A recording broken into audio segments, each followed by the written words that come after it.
ఓం శాంతి. Murali date 3/6/2024. బాబా చెప్తున్నారు, మధురమైన పిల్లలు, విశ్వాధిపతులుగా తయారు చేసే బాబాను చాలా ప్రేమగా స్మృతి చేయండి. స్మృతి ద్వారానే మీరు సతోప్రధానంగా అవుతారు. ప్రశ్న: ఏ ఒక్క విషయముపై పూర్తి ధ్యానమును ఉంచినట్లయితే బుద్ధి తలుపులు తెరుచుకుంటాయి? జవాబు: చదువుపై పూర్తిగా ధ్యాస ఉంచాలి.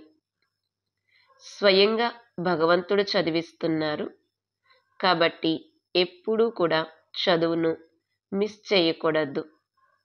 ఎప్పటి వరకైతే జీవించాలో అప్పటి వరకు అమృతాన్ని తాగాలి. చదువుపై ధ్యానమును ఉంచాలి. ఎప్పుడూ ఆబ్సెంట్ అవ్వకూడదు. అక్కడ ఇక్కడ వెతుక్కుని కూడా మురళిని తప్పకుండా చదవాలి. మురళిలో రోజు కొత్త కొత్త పాయింట్లు వస్తూ ఉంటాయి. వాటి ద్వారా మీ బుద్ధి తలుపులు తెరుచుకుంటాయి. ఓం శాంతి. శివ భగవాన్ వాచ శాలిగ్రామాలతో. ఇది మొత్తం కల్పంలో ఒకేసారి జరుగుతుంది. ఇది కూడా మీకే తెలుసు, ఇంకెవ్వరూ తెలుసుకోలేరు. మనుష్యులకు ఈ రచయిత మరియు రచన యొక్క ఆది మధ్య అంతముల గురించి ఏమాత్రమూ తెలియదు. స్థాపనలో విఘ్నాలు తప్పకుండా కలుగుతాయని మీకు తెలుసు. దీనినే జ్ఞాన యజ్ఞము అని అంటారు. ఈ పాత ప్రపంచంలో మీరు ఏదైతే చూస్తారో అదంతా స్వాహ అయిపోనున్నది అని మీకు తెలుసు. కావున దానిపై మమకారాన్ని ఉంచుకోకూడదు. తండ్రి వచ్చి కొత్త ప్రపంచం కొరకు చదివిస్తారు. ఇది పురుషోత్తమ సంగమ యుగము. ఇది వికారి మరియు నిర్వికారి ప్రపంచపు సంగమము. అది ఇప్పుడు మారనున్నది. కొత్త ప్రపంచాన్ని నిర్వికారి ప్రపంచము అని అంటారు. అందులో ఆది సనాతన దేవీ దేవతా ధర్మమే ఉండేది. ఇది పిల్లలకు తెలుసు. ఈ పాయింట్లు అర్థం చేసుకోవలసినవి. పిల్లలు, మీకు గుహ్యాతి గుహ్యమైన విషయాలను వినిపిస్తాను అని బాబా రాత్రింబవళ్ళు అంటారు. ఎప్పటి వరకైతే తండ్రి ఉంటారో అప్పటి వరకు చదువు కొనసాగవలసిందే. ఆ తర్వాత చదువు కూడా ఆగిపోతుంది. ఈ విషయాలను మీరు తప్ప ఇంకెవ్వరూ తెలుసుకోలేరు. మీలో కూడా నెంబర్ వారీగా ఉన్నారు. అది బాప్దాదాకే తెలుసు. ఎంతమంది పడిపోతూ ఉంటారు, దానివల్ల ఎంత నష్టం కలుగుతుంది. ఎల్లప్పుడూ అందరూ పవిత్రంగా ఉండగలరని కాదు. పవిత్రంగా ఉండకపోతే శిక్షలు అనుభవించవలసి వస్తుంది. మాలలోని మణులే పాస్ విత్ ఆనర్లుగా అవుతారు. మళ్ళీ ప్రజలు కూడా తయారవుతారు. ఇవి బాగా అర్థం చేసుకోవలసిన విషయాలు. మీరు ఎవరికైనా అర్థం చేయిస్తే వారు పూర్తిగా అర్థం చేసుకోలేరు. సమయం పడుతుంది. ఎంతగా బాబా అర్థం చేయించగలరో అంతగా మీరు అర్థం చేయించలేరు. రిపోర్టులు మొదలైనవి ఏవైతే వస్తాయో వాటిని బాబాయే తెలుసుకుంటారు. ఫలానా వికారాల్లో పడిపోయారు, ఇది జరిగింది అని తెలుసుకుంటారు. వారి పేరైతే చెప్పలేరు. పేరు చెప్పినట్లయితే మళ్ళీ వారితో మాట్లాడడానికి కూడా ఎవ్వరూ ఇష్టపడరు. అందరూ ద్వేష దృష్టితో చూస్తారు. హృదయం నుండి దిగిపోతారు. చేసిన సంపాదన అంతా పోతుంది. అదైతే ఎవరైతే దెబ్బతిన్నారో వారికి మరియు బాబాకే తెలుసు. ఇవి చాలా గుప్తమైన విషయాలు. ఫలానా వారు కలిశారు, వారికి బాగా అర్థం చేయించాము, వారు సేవలో సహాయం చేయగలరు అని మీరు అంటారు. కానీ అది కూడా ఎప్పుడైతే సమ్ముఖంగా వస్తారో అప్పుడే చేస్తారు కదా. గవర్నర్కు మీరు బాగా అర్థం చేయించినా అతడు ఇతరులకు అర్థం చేయించలేడు కదా. కొందరికి అర్థం చేయిస్తే వారు అంగీకరించరు. ఎవరైతే అర్థం చేసుకోవలసి ఉంటుందో వారే అర్థం చేసుకుంటారు. ఇతరులకు అర్థం చేయించలేరు. ఇది ముళ్ళ అడవి అని, దీనిని మనం మంగళముగా తయారు చేస్తామని మీకు తెలుసు. మంగళం భగవాన్ విష్ణు అని అంటారు కదా. ఈ శ్లోకాలు మొదలైనవన్నీ భక్తి మార్గానికి చెందినవి. ఎప్పుడైతే విష్ణు రాజ్యము ఉంటుందో అప్పుడే మంగళం ఉంటుంది. విష్ణు అవతరణను కూడా చూపిస్తారు. బాబా అన్నీ చూశారు. వీరు అనుభవజ్ఞులు కదా. అన్ని ధర్మాల వారిని గురించి బాగా తెలుసు. బాబా ఎవరి తనువులోకైతే వస్తారో వారి వ్యక్తిత్వం కూడా ఉండాలి కదా. అందుకనే అనేక జన్మల అంతిమంలో ఎప్పుడైతే ఇక్కడ గొప్ప అనుభవజ్ఞుడుగా అవుతాడో అప్పుడు నేను ఇతరులోకి ప్రవేశిస్తాను అని శివబాబా అంటారు. అందులోనూ సాధారణ శరీరము. పర్సనాలిటీ అర్థం రాజవంశానికి చెందినవాడని కాదు. ఇతడికైతే ఎంతో అనుభవం ఉంది. ఇతడి రథములోకి అనేక జన్మల అంతిమంలో వస్తాను. ఇక్కడ రాజధాని స్థాపన జరుగుతుంది అని మీరు అర్థం చేయించవలసి ఉంటుంది. మాల తయారవుతుంది. ఈ రాజధాని ఎలా స్థాపన అవుతోంది? కొందరు రాజులుగా, రాణులుగా, కొందరు ఇంకోలా అవుతారు. ఈ విషయాలన్నింటినీ ఒకే రోజులో ఎవ్వరూ అర్థం చేసుకోలేరు. అనంతమైన తండ్రియే అనంతమైన వారసత్వాన్ని ఇస్తారు. భగవంతుడు వచ్చి అర్థం చేయిస్తారు. అయినా కానీ కష్టంగా కొద్దిమందే పవిత్రముగా అవుతారు. ఇది అర్థం చేసుకోవడానికి కూడా సమయం కావాలి. ఎన్ని శిక్షలు పొందుతారు? శిక్షలు అనుభవించి కూడా ప్రజలుగా అవుతారు. పిల్లలు, మీరు చాలా చాలా మధురంగా కూడా అవ్వాలి అని బాబా అర్థం చేయిస్తారు. మీరు ఎవ్వరికీ దుఃఖమునివ్వకూడదు. అందరికీ సుఖం యొక్క దారిని చూపించేందుకు, దుఃఖము నుండి విడిపించేందుకు తండ్రి వస్తారు. మరి వారు స్వయం ఇతరులకు దుఃఖాన్ని ఎలా ఇవ్వగలరు? ఈ విషయాలన్నింటిని గురించి పిల్లలైన మీకే తెలుసు. బయట వారు అంత సహజంగా అర్థం చేసుకోలేరు. సంబంధాలు మొదలైనవి ఏవైతే ఉన్నాయో వాటన్నింటి నుండి మమకారాన్ని తెంచివేయాలి. ఇంట్లో ఉండాలి, కానీ నిమిత్త మాత్రంగా ఉండాలి. ఈ ప్రపంచమంతా అంతమవ్వనున్నది అనేది బుద్ధిలో ఉంది, కానీ ఈ ఆలోచన కూడా కొంతమందికి ఉండదు. అనన్యులైన పిల్లలు అర్థం చేసుకుంటారు. వారు కూడా ఇప్పుడు నేర్చుకునేందుకు పురుషార్థం చేస్తూ ఉంటారు. చాలామంది ఫెయిల్ అయిపోతూ ఉంటారు. మాయాచక్రము ఎంతో తిరుగుతూ ఉంటుంది. అది కూడా ఎంతో శక్తివంతమైనది. కానీ ఈ విషయాలను ఇతరులెవ్వరికీ అర్థం చేయించలేరు. మీ వద్దకు వస్తారు. ఇక్కడ ఏమి జరుగుతోంది, ఇన్ని రిపోర్టులు మొదలైనవి ఎందుకు వస్తాయి అన్నది తెలుసుకోవాలి అనుకుంటారు. వారు బదిలీ అవుతూ ఉంటారు. కావున మళ్ళీ వారికి ఒక్కొక్కరికి కూర్చుని అర్థం చేయించవలసి ఉంటుంది. అర్థం చేసుకున్నాక ఇది చాలా మంచి సంస్థ అని అంటారు. రాజధాని స్థాపన యొక్క విషయాలు చాలా గుహ్యమైనవి, గోప్యనీయమైనవి. పిల్లలకు అనంతమైన తండ్రి లభించారు. కావున వారు ఎంత హర్షితముగా ఉండాలి. మనం విశ్వాధిపతులుగా, దేవతలుగా అవుతాము. కావున మనలో దైవీ గుణాలు కూడా తప్పకుండా ఉండాలి. లక్ష్యము మరియు ఉద్దేశ్యమైతే మీ ముందు ఉంది కదా. వీరు కొత్త ప్రపంచ అధిపతులు. ఈ విషయాలను మీరే అర్థం చేసుకుంటారు. మనం చదువుతాము. అనంతమైన తండ్రి ఎవరైతే జ్ఞానసాగరునిగా ఉన్నారో వారు మనల్ని అమరపురి లేక స్వర్గములోకి తీసుకువెళ్ళేందుకు చదివిస్తారు. మనకు ఈ జ్ఞానం లభిస్తుంది. ఎవరైతే కల్పకల్పము రాజ్యాన్ని తీసుకున్నారో వారే వస్తారు. కల్పపూర్వం వలె మనం మన రాజధానిని స్థాపించుకుంటున్నాము. ఈ మాల నెంబర్ వారీగా తయారవుతుంది.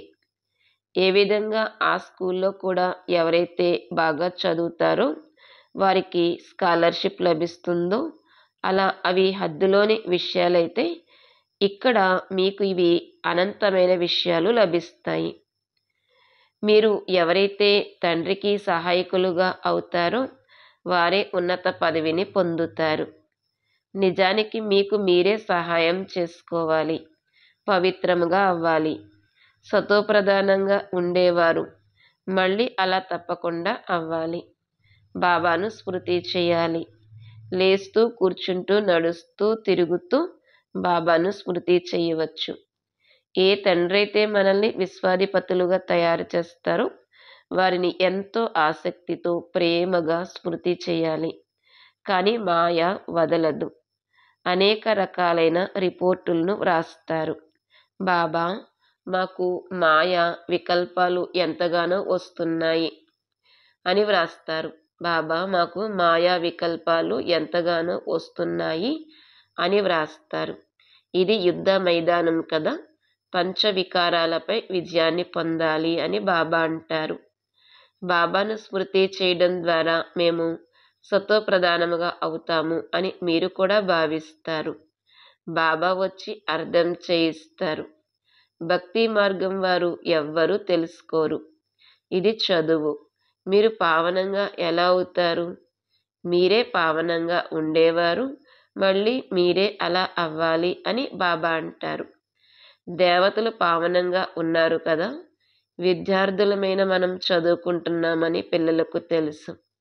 భవిష్యత్తులో మళ్ళీ సూర్యవంశ రాజ్యంలోకి వస్తాము. అందుకోసం పురుషార్థం కూడా బాగా చేయాలి. అంతా మార్కులపైనే ఆధారపడి ఉంది. యుద్ధ మైదానంలో ఫెయిల్ అయితే చంద్రవంశంలోకి వెళ్ళిపోతారు. మళ్ళీ వారు యుద్ధము అన్న మాటను విని బాణాలు మొదలైన వాటిని చూపించారు. విల్లు, బాణాలు మొదలైనవి ఉపయోగించేందుకు అక్కడ బాహుబలి యుద్ధం ఏమైనా ఉందా? అటువంటి విషయం ఏదీ లేదు. ఇంతకుముందు బాణాలతో యుద్ధం జరిగేది. ఈ సమయం వరకు వాటి గుర్తులు ఉన్నాయి. కొంతమంది వాటిని సంధించడంలో చాలా చురుకుగా ఉంటారు. ఇప్పుడు ఈ జ్ఞానములో యుద్ధాలు మొదలైన వాటి విషయాలేమీ లేవు. శివబాబాయే జ్ఞానసాగరుడు అని, వారి ద్వారా మనం ఈ పదవిని పొందుతామని మీకు తెలుసు. దేహ సహితంగా దేహం యొక్క సర్వ సంబంధాల నుండి మమకారాన్ని తొలగించి వేయాలి అని ఇప్పుడు బాబా అంటారు. ఇవన్నీ పురాతనమైనవి. కొత్త ప్రపంచము స్వర్ణయుగ భారతదేశము పేరు ఎంత ప్రఖ్యాతిగాంచింది. ప్రాచీన యోగమును ఎప్పుడు మరియు ఎవరు నేర్పించారు అనేది ఎప్పటి వరకైతే వారు స్వయం వచ్చి అర్థం చేయించరో అప్పటి వరకు ఎవ్వరికీ తెలియదు. ఇది కొత్త విషయము. కల్పకల్పము ఏదైతే జరుగుతూ వచ్చిందో అదే మళ్ళీ పునరావృతమవుతుంది. అందులో తేడా ఏమీ ఏర్పడదు. ఇప్పుడు ఈ అంతిమ జన్మలో పవిత్రంగా ఉండడం ద్వారా మళ్ళీ 21 జన్మలు మీరు ఎప్పుడూ అపవిత్రులుగా అవ్వరు అని బాబా అంటారు. బాబా ఎంత బాగా అర్థం చేయిస్తారు. అయినా కానీ అందరూ ఒకే విధంగా చదువుకోరు కదా. రాత్రికి పగలకు ఉన్నంత తేడా ఉంటుంది. చదువుకునేందుకు వస్తారు, మళ్ళీ కాస్త చదువుకొని మాయమైపోతారు.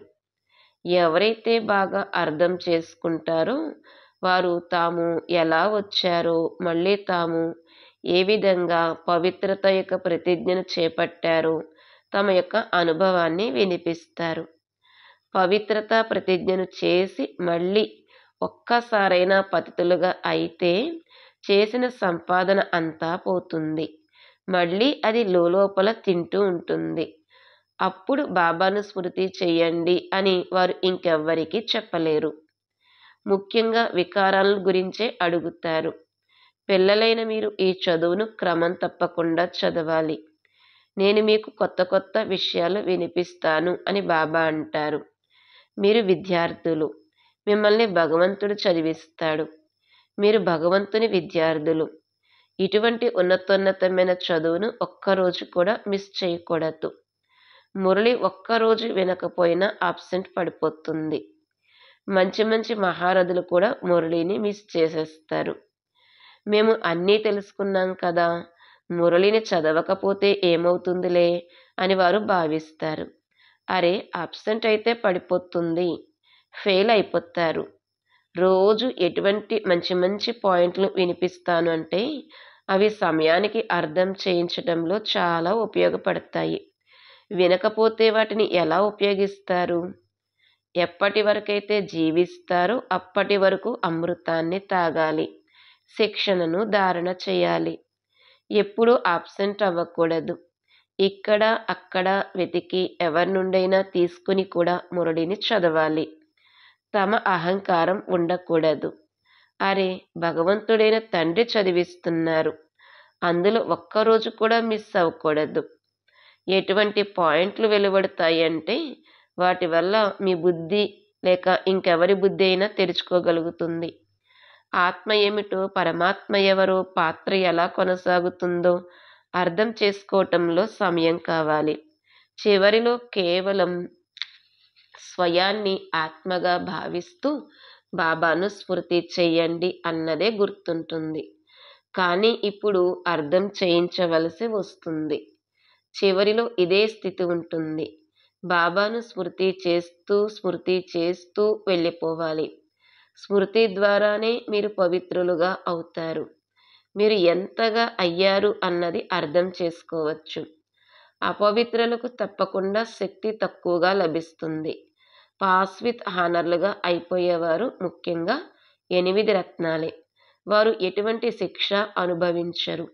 ఇవి చాలా సూక్ష్మమైన విషయాలు. ఇది ఎంత ఉన్నతమైన చదువు! తాము దేవతలుగా అవ్వగలరు అన్నది స్వప్నంలో కూడా ఉండదు. బాబాను స్మృతి చేయటం ద్వారానే మీరు పదమా భాగ్యశాలులుగా అవుతారు. దీని ముందు ఆ వ్యాపారాలు మొదలైనవి ఎందుకు పనికిరావు. ఏ వస్తువు పనికిరాదు. అయినా కానీ చేయవలసిందే. మేము శివబాబాకు ఇస్తున్నాము అన్న ఆలోచన కూడా ఎప్పుడూ రాకూడదు. అరే, మీరైతే పదమాపతులుగా అవుతారు కదా. ఇస్తున్నాము అన్న ఆలోచన వచ్చినట్లయితే శక్తి తగ్గిపోతుంది. మనుష్యులు మళ్ళీ తీసుకునేందుకే ఈశ్వరార్థము దాన పుణ్యాలు చేస్తారు. అది ఇవ్వడమేమీ కాదు. భగవంతుడైతే దాత కదా, వారు మరుజన్మలో ఎంతగా ఇస్తారు. ఇది కూడా డ్రామాలో రచింపబడి ఉంది. భక్తి మార్గంలో అల్పకాలికమైన సుఖము ఉంది. మీరు అనంతమైన తండ్రి నుండి అనంతమైన సుఖ వారసత్వాన్ని పొందుతారు.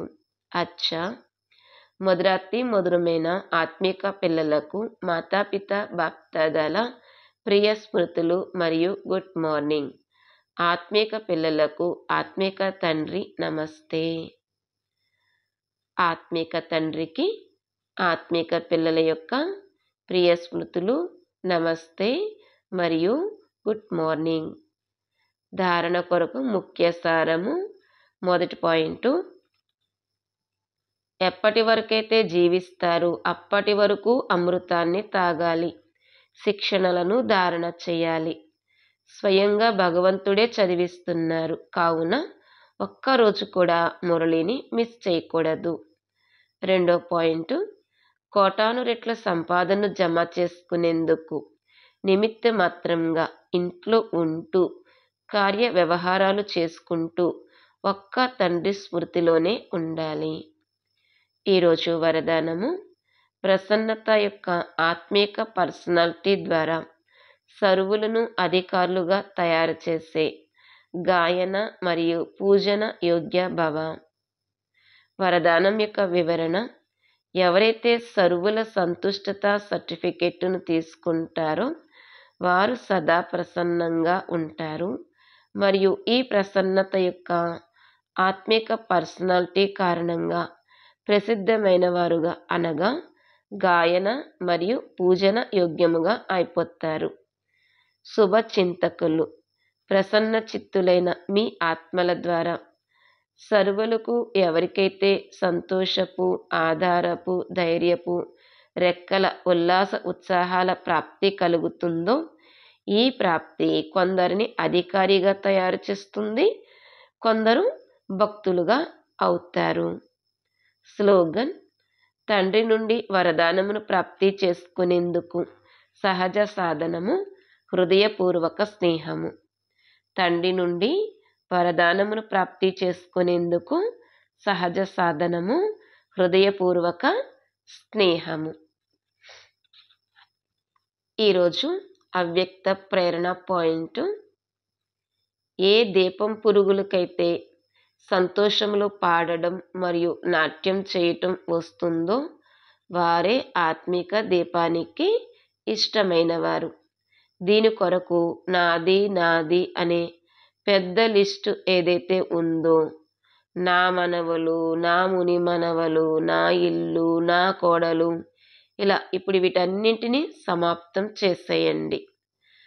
అనేక మందిని మరిచిపోయి ఒక్క తండ్రినే స్మృతి చేసినట్లయితే శ్రమ నుండి ముక్తులైపోయి ప్రశాంతముగా సంతోషమనే ఊయల్లో ఊగుతూ ఉంటారు. ఓం శాంతి.